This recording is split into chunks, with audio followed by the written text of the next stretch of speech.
शिव के गुरु बना लो दुखवा दूर हो जाई।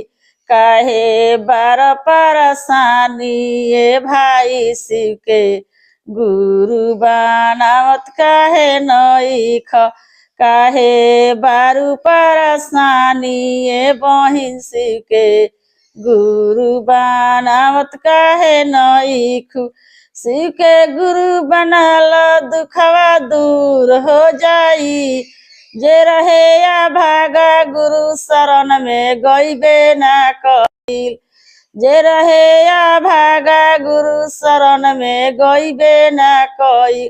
बिना गुरु के ज्ञान कोई का भइबे ना कईल।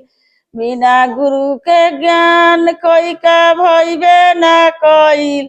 जे रहे या भागत गुरु शरण में गईबे ना कईल।